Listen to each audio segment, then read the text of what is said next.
What's up, it's Alpha Wolf with Wolfpack Gaming. I recently released a build for Hawkeye that made me want to play around with my cape build a bit. After extensive farming and testing, I feel like I've got a pretty solid build for her.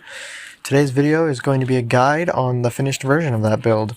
We'll start by giving you a quick overview of the build and then jump right into the stats, gear, skills, and then finish the video off with some gameplay of the build in action.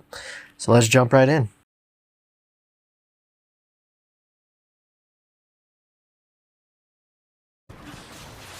To begin with, this is a ranged build with complete focus on scattershot arrows.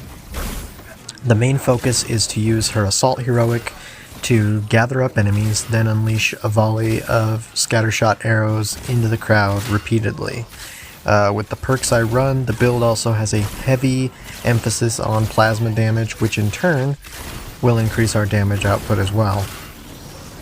I can hit about 48,000 damage per arrow.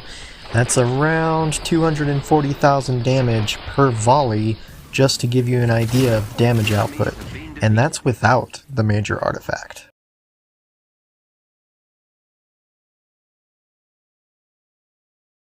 The stats you'll want to be focusing on primarily will be precision for your ranged damage and proficiency for your crit chance. As a secondary priority, you'll want to keep an eye out for resolve to give yourself some survivability.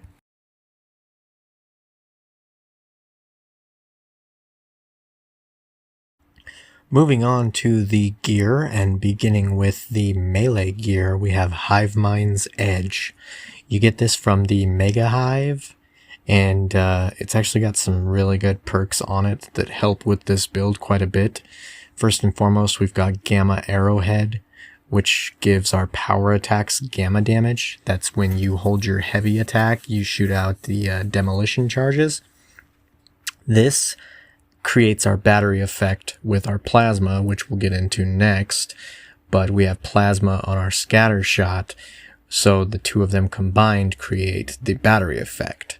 On top of that, we also have Plasma Potentiator, which increases the amount of plasma damage dealt with any attack by 20%.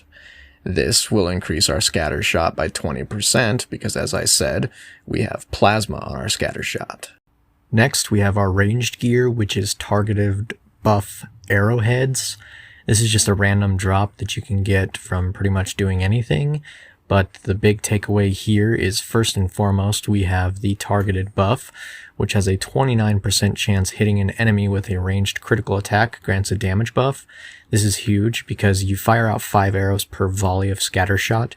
Each of those has a chance to crit, so that's 5 chances each time you shoot to get a crit and trigger this buff, as well as if one arrow triggers a crit, all of them will crit. Next, we have plasma-tipped arrows, which causes our scattershot arrows to deal plasma damage, like I was just talking about with the melee gear. This inflicts plasma with our scattershot, and we have that plasma potentiator that increases the damage of it.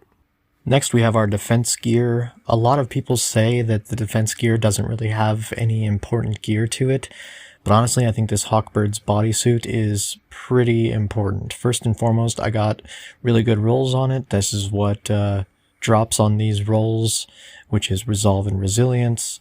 That helps with our survivability, but also it comes with Blink Shroud and Shroud Enhancer. Blink Shroud gives us Quantum Shroud for a brief duration after using Blink Dash, Blink, or defeating enemies with any Quantum Teleport attack. And Shroud Enhancer is essentially, it buffs it and gives it a 20% bonus damage reduction when we get that Quantum Shroud. So this is really good for survivability, which means we can worry less about our resolve and resilience and worry more about buffing our ranged attack damage. You get this from the 14th floor hive, the Elite Heroic Hive. And finally, we have our heroic gear, which is Charm of the Storm. This is also a really, really good roll for this build that we've got. First of all, we've got the Lethal Tachyon Surge, which has an 18% chance when defeating enemies to temporarily activate a Tachyon Surge, and the Surge increases all status damage by 50% while active. So we get a bonus 50% to our plasma damage. We have the Plasma Potentiator on our melee gear, and as you can see, we have another Plasma Potentiator right here on our heroic gear for another 20%. So when that Tachyon Surge activates, we actually have 90% bonus plasma damage, which is insane. So we've got a lot of damage going out. This is an incredible build for damage.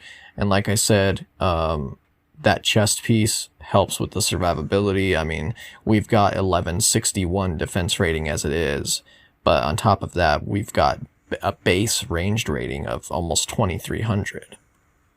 And this piece, you get it from the Tachyon Rifts. For your major artifact, you want to use the Sacred Norn Stone of Lethal Will, mainly for Skuld's Foresight, which increases duration of all damage buffs by 4 seconds. So on your ranged gear, the targeted buff that you have will go for 4 seconds longer because of this. And on boss fights, you can also pop Tyr's Offense, and it'll give you a significant damage boost there as well.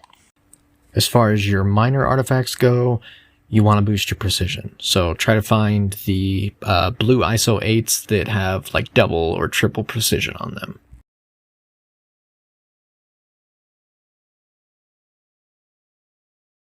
And moving on to the skills now, we'll begin with the support heroic. First and foremost, you want Afterglow, which causes your after image to regenerate willpower. So essentially, you'll activate your decoy and then activate it again, causing you to teleport to your decoy. And when you teleport to the decoy, your willpower will actually regenerate like a self-heal. So this is basically for our survivability, to increase our chances of surviving since our defense rating is low. Next, you want Healing Light, which is also for our survivability. It causes a 20% chance the decoy will generate regen packs as it deals damage. Defeating enemies with the drone increases this chance. Moving on to our Assault heroic, you want Singularity, which causes your warp arrow to essentially suck enemies into it, bunching them up. And when you do this, as they're bunched up, that's when you'll start using your scatter shot on them to deal massive amounts of damage to the entire crowd. Next, you'll want Voidwalker, which will give you a second charge of that warp arrow. And finally, for your ultimate heroic, it isn't really all that important because the ultimate heroic will never do as much damage as what we're going to be doing with the scatter shot. But I like to use Quantum Pulse just because it does damage when you teleport, and you can actually use that to kind of get out of a bad situation. If you're about to die, if you're low on health, or you're just surrounded, you can pop your ult and start teleporting out, and the explosions that it causes will do damage in the process. And with that being said, I use Quantum Flux as the second one just to give some more survivability, and it'll regenerate our willpower if we happen to get kills while we're in our ultimate. As far as your mastery skills go, copy this screenshot. I've got a screenshot here up on screen that you can use to copy what I use, but I'm just going to go over the more important ones, beginning with the middle one in your melee tree. You want the bottom one, Lasting Impression. It'll increase the damage dealt by the explosion on demolition charge arrows by 10%.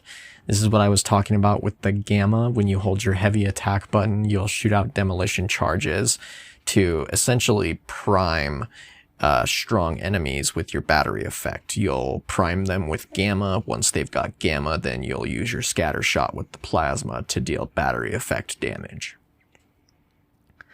Next, moving on to the ranged tree, the first one, you want True Shot, which reduces spread when firing the scatter shot arrows.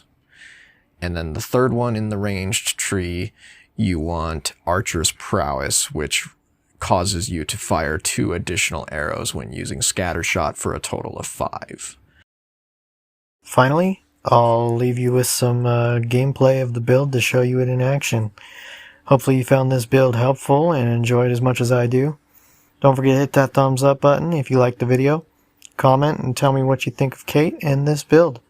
Also, feel free to subscribe to my channel for plenty more Avengers content. Thanks for watching. Take it easy, everyone.